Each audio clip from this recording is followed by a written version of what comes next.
Si estás viendo este vídeo, probablemente es porque estás teniendo pensamientos obsesivos relativos a tu ex.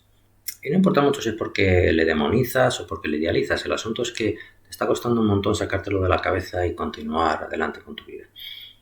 Y aunque has probado casi de todo, van pasando las semanas y ahí sigues enganchado en los recuerdos, la nostalgia, el rencor, etc. Este tipo de pensamiento obsesivo, que es muy típico en las rupturas, se puede presentar de muchas maneras. Voy a enumerarte algunas de las más típicas, a ver si te identificas con ellas. Primera, ver a tu ex en todos los sitios, en comentarios de la gente, en que resulta que es de su barrio, qué casualidad que esta chica trabaja en una empresa que conoció a tal. Es decir, parece como si la vida, ¿no?, se empeñara en traerte a tu novio, a tu ex, todo el rato en primer plano, pero en el fondo te das cuenta que el que lo trae a primer plano eres tú, que a partir de detalles más o menos relacionados, tú estás llevándote todo el asunto otra vez, ¿no?, a la ruptura, a la relación, etc.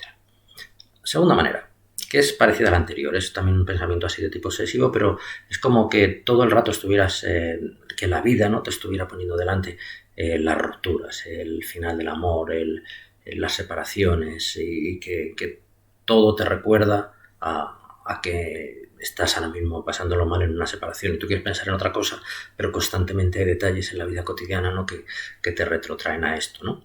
O lo mismo pero al revés, ¿no? Esta misma sensación, pero todo te recuerda a que todo el mundo está enamorado, que son súper felices, que mira estos que esperan un hijo, mira aquellos que se han ido de vacaciones a no sé qué, ¿no? Y que con esa sensación de que tú eres la única persona, ¿no?, que no lo está consiguiendo. Y bueno, ambos ejemplos son muy, digamos, gráficos, ¿no?, de un tipo de pensamiento muy exagerado, ¿no?, muy de todo o nada, el típico pensamiento que tenemos cuando estamos muy emocionados, que lógicamente es muy poquito objetivo. Otra manera en que se presentan habitualmente este tipo de pensamientos obsesivos, y que es una de las más habituales, ¿no?, que es el hecho de que estás pensando todo el rato en qué estará haciendo tu ex, ¿no?, en dónde estará, lo estará pasando mal, sufrirá tanto como yo, lo mismo ya está con alguien, ¿no?, toda esta historia persecutoria, ¿no?, de qué hace, ¿no?, qué estará haciendo con su vida, ¿no? Y claro, en nuestros tiempos esto se traduce normalmente en un chequeo exhaustivo, ¿no?, de las redes sociales, ¿no?, a ver si sube una foto o hace un comentario, o yo intuyo a través de tal, una serie de tal, como yo le conozco mucho, ¿no? Es decir, de alguna manera, y te lo reconozcas en mayor o menor medida, ¿no?, pues ver si de alguna manera todavía te quiere, si todavía hay alguna oportunidad, si podríamos volver a tener algo, ¿no? Y bueno, pues hay muchas más maneras, ¿no?, que se pueden presentar este tipo de pensamientos, pero bueno, por no hacer el vídeo muy extenso. Pero bueno, en definitiva, son cosas muy propias de la ruptura, una sintomatología muy habitual, pero claro, aquí la clave está en qué frecuencia, qué intensidad, qué cantidad, ¿no?, de pensamientos de este tipo tengo yo en la cabeza, ¿no? Porque claro, si son muy frecuentes, son muy intensos, llevan mucho tiempo, pues claro, podríamos estar hablando de que sean indicativos de un duelo complicado, ¿no?, de que algo no estoy gestionando bien y que esto se me está complicando, ¿no? Y claro, desde aquí yo no puedo saber la gravedad de tu sintomatología, pero lo que sí que puedo hacer, ¿no?, es repasar contigo las tareas del duelo, ¿no?, y especialmente las que suelen ser típicos, los pensamientos de tipo obsesivo, ¿no?, y ayudarte, ¿no?, un poco a que entiendas cómo funciona todo esto y a posicionarte de una manera pues que te duela lo menos posible, ¿no?, y que estos pensamientos puedan pasar adelante, ¿no? Entonces, date cuenta que estoy diciendo tareas, no hablo de fases, ni de ciclos, ni de etapas, porque un duelo por separación, ¿no?, evidentemente el tiempo hace su trabajo, ¿no?, y hagas tú lo que hagas, va a ir pasando. La cuestión es de qué manera pasa, ¿no?, y qué secuelas te deja, que esto es lo importante, lo que más me preocupa a mí normalmente de las separaciones, porque hay gente que deja esto sin hacer nada, es decir, hace una fase, no una tarea, él no pone de su parte nada por avanzar, por completar, y hace un duelo pues incompleto, ¿no? Pasa por todas las fases, pero ninguna la completa del todo. Entonces al final lo que tienes es un duelo pues medio hecho, ¿no? Y claro, a lo mejor yo ya no tengo pensamientos respecto a mi ex y yo creo que hice bien el duelo, pero sin embargo me deja un montón de secuelas en mi seguridad personal, en mi miedo a las relaciones, en cómo me acerco al otro género, en fin, un montón de cuestiones, ¿no?, asociadas a la autoestima normalmente y a la seguridad personal, que yo ya no voy a asociar al duelo y a la ruptura, pero que probablemente tienen su origen ahí. Entonces, bueno, al final, ¿no? Lo que se trata es de ver un poco bien estas tareas, ¿no? Poner de nuestra parte todo lo que podamos para hacer el duelo lo más completo posible y librarnos de cuanto antes de este tipo de pensamientos, que la sintomatología no me deje luego efectos secundarios y que yo lo pase lo menos mal posible dentro de que esto va a ser un momento difícil en tu vida, ¿no?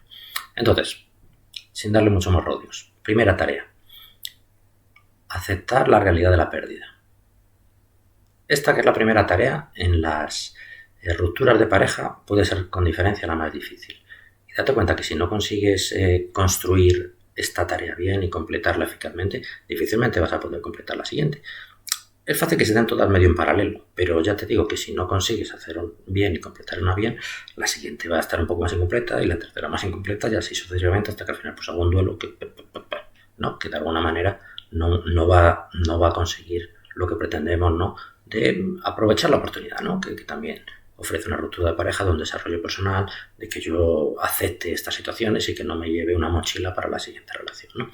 Entonces, bueno, aceptar la realidad perdida, decíamos. En un duelo por defunción, ¿no? Por fallecimiento.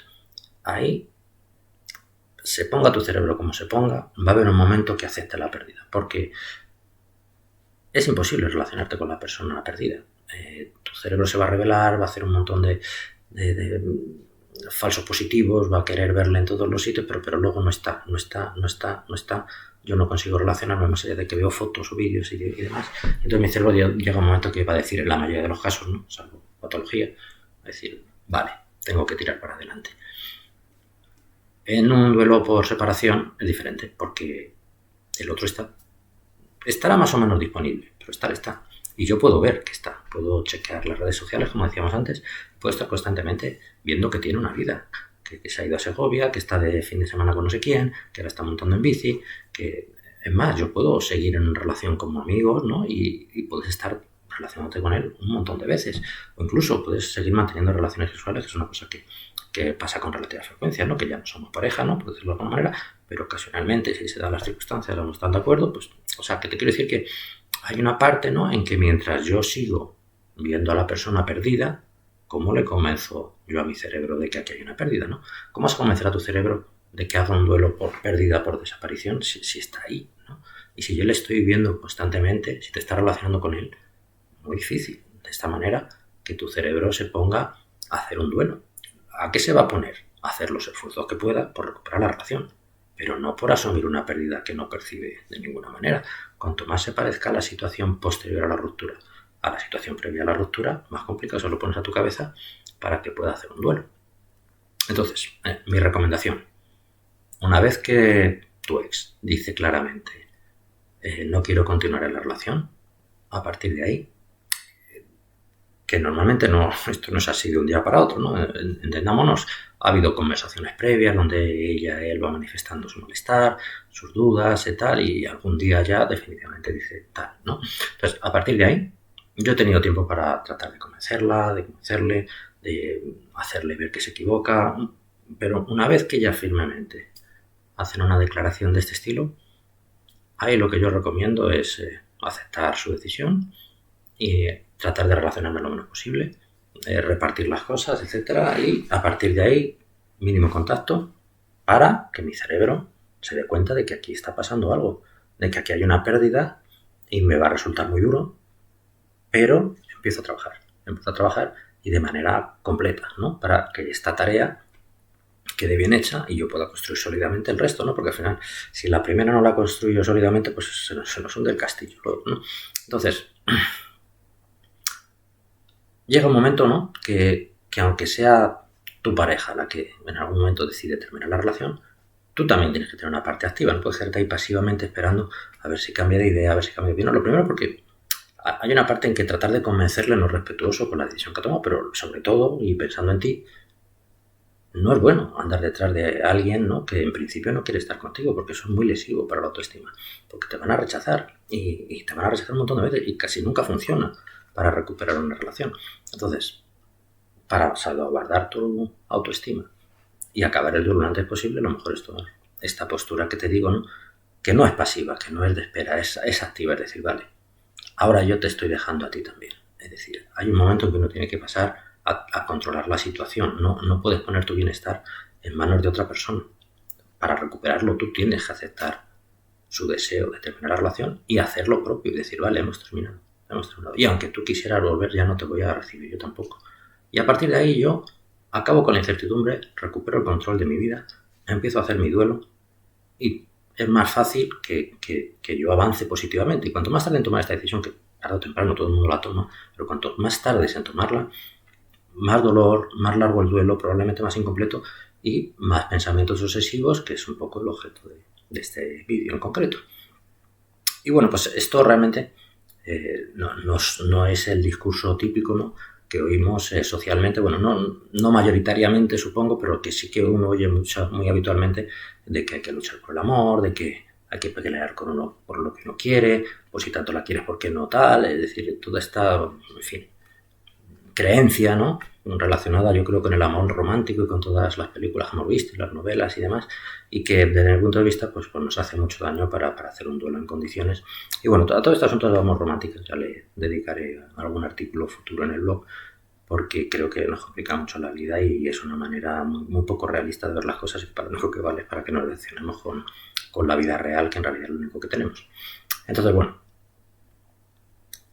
tomar una parte activa, aceptar la pérdida, concienciarme absolutamente de que aquí no hay vuelta atrás y a partir de ahí empezar mi duelo. Evidentemente, como te estás dando cuenta, esto exige una seguridad personal y una autoestima fuerte. Y claro, por eso yo constantemente os recomiendo que hagáis terapia, especialmente en estas situaciones que pueden ser muy traumáticas, porque hay que estar fuerte para tomar una serie de decisiones para hacer bien el duelo, para que yo salga de esto reforzado y que no me traumatice. Entonces, si yo estoy haciendo terapia y recibo apoyo y recibo consignas y recibo un empuje para hacer lo correcto, yo estoy más fuerte. Yo no me autoengaño. Yo no cometo tantos errores y salgo de esto de una manera pues mucho más sana. Bien, hasta ahí digamos la primera tarea.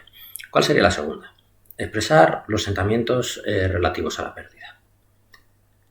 Esto lo estás haciendo desde el minuto 1, ¿no? Ya tenemos sentimientos muy intensos desde que nos comunican, oye, mira, yo ya no quiero seguir en la relación, uno ya tiene sentimientos muy intensos. Pero, como decíamos antes, si yo no he terminado bien la tarea 1, difícilmente puedo expresar los sentimientos, porque, pongamos el ejemplo, yo no he terminado de cerrar la puerta a la relación y estoy de alguna manera esperando a ver si pasa algo, siguiendo en la relación con el otro, pues ahí estoy todo el rato en una ilusión que luego se frustra porque no vuelve. Y mientras se frustra, yo adquiero nuevos sentimientos, con lo que me va a resultar imposible expresar todos los sentimientos porque no paran de venir.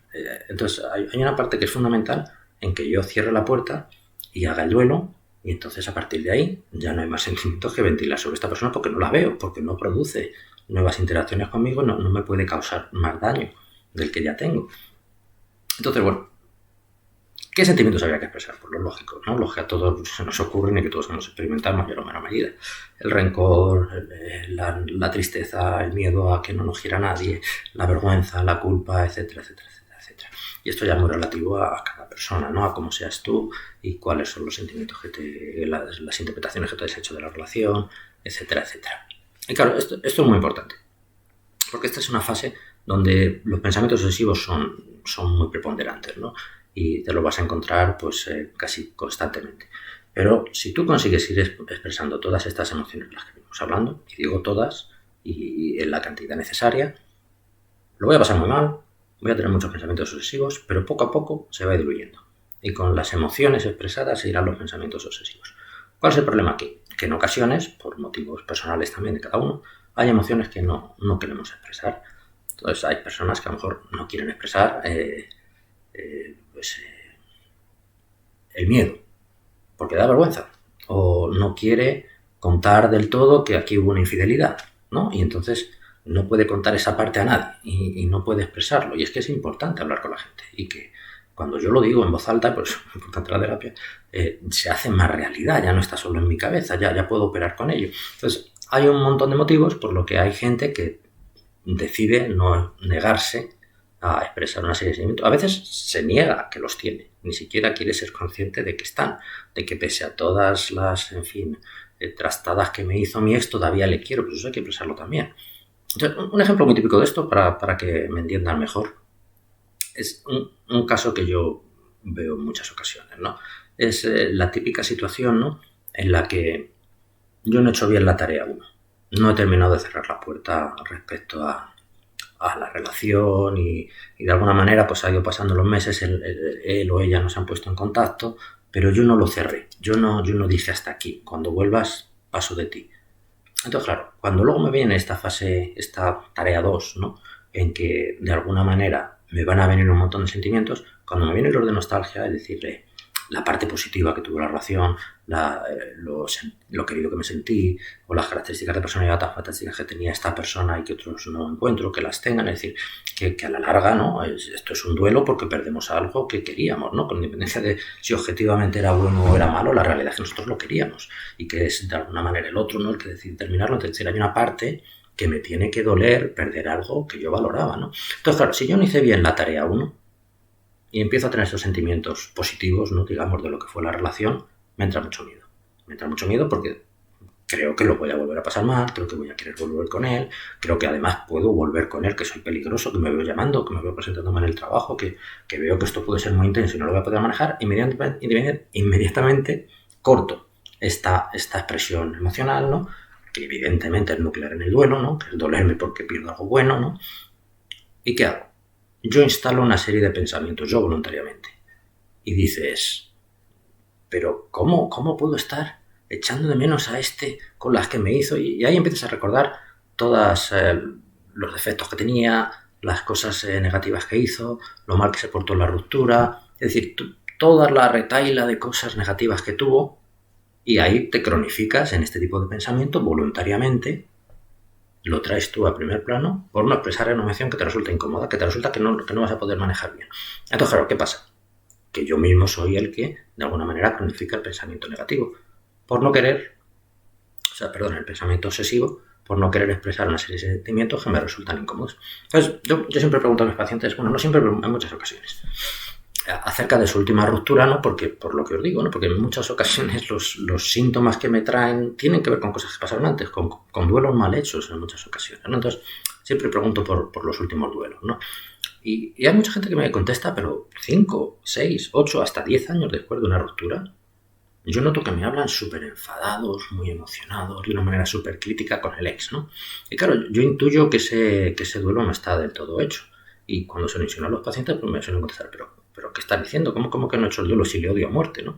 Y claro, es que si le odias a muerte, todavía hay un montón de emoción que no está expresada. Es decir, que hay un montón, o sea, el objetivo del duelo es que ya no me duela, que no hay una cantidad de emoción que esta persona moviliza en mí, ni para bien ni para mal, que ni me ilusiona, ni le odio, ni nada, que he conseguido una distancia emocional, cierto punto de indiferencia, ¿no?, si eso es posible, ¿no?, con una persona que hemos querido, ¿no?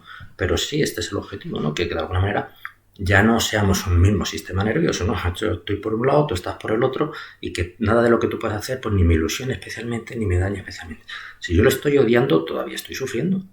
Y lo peor, que del amor al odio hay un paso, de que esto puede darse la vuelta muy rápidamente si el otro hace ciertos movimientos. Entonces, de alguna forma, es muy importante conseguir expresar todos los sentimientos y ahí, como hemos comentado antes, hacer terapia es fundamental. Fundamental. Porque no vamos a estar expresando aquí sentimientos con personas de nuestro entorno que nos conocen, ¿no? Entonces, bueno, esto sería otro de los motivos. Entonces, expresar los sentimientos, todos nos incomoden más, nos den más vergüenza, nos sintamos más culpables. Hablando un poco de esto, ¿no?, del rencor y de el odio hacia el ex, ¿no? Con esto no quiero decir que no haya personas que se hayan merecido que les odiemos. Lógicamente, hay relaciones súper tóxicas y donde hemos salido súper dañados y pues, objetivamente nos han hecho cosas malas. ¿A esas personas se merecen odiarlas? Probablemente. Pero si todavía las odias es porque tú no has resuelto el daño que te hicieron. Y esto es el objetivo.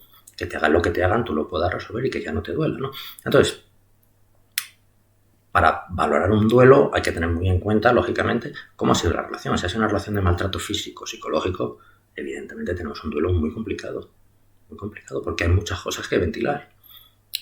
Si hemos tenido una relación, que sí, entra en esta categoría de maltrato, pero no nos hemos sentido valorizados, nos han hecho mucho feo, no se nos tenía en cuenta, o hemos tenido un papel muy dependiente con poco protagonismo, o nos han mentido constantemente, o ha habido infidelidades, pues evidentemente son situaciones, ¿no?, que van a hacer el duelo más largo, más complicado y donde es más fácil que los pensamientos obsesivos pues de alguna manera se cronifiquen, ¿no? Y que también que sean duelos que nos van a dejar unas consecuencias más graves a medio y largo plazo. Otra cuestión que puede ayudar a que los pensamientos obsesivos se cronifiquen es nuestro estilo de personalidad previo, ¿no? Es decir, si yo soy una persona con tendencia a la obsesión, a la rumiación de pensamiento, pues aquí lógicamente lo voy a pasar mal, ¿no? Porque es inherente a las fases del duelo, por eso yo ya lo traigo como estilo, ¿no? Pues aquí lo voy a pasar peor. Si yo tengo unos rasgos de personalidad donde la tristeza, la nostalgia, tal, son de alguna manera principales y preponderantes, pues es fácil que yo desarrolle en una ruptura síntomas depresivos. Lo mismo si tengo una persona de tipo dependiente o de tipo narcisista, es decir, cuanto peor sea mi salud mental, cuando yo llego a un momento potencialmente traumático como una ruptura, pues más complicado el poder avanzar por el proceso de recuperación de una manera más decidida, ¿no? Entonces, recomendación lógica: haz terapia. Haz terapia, estate en una situación de salud mental la mejor posible y a partir de ahí vas a poder afrontar todas las dificultades de la vida cotidiana con más éxito, ¿no? Yo puedo ayudarte en este proceso. Estaría encantado de acompañarte, de darte consignas y sobre todo de impulsarte, no permitir que te autoengañes y que resuelvas esto de la manera más eficaz y eficiente posible.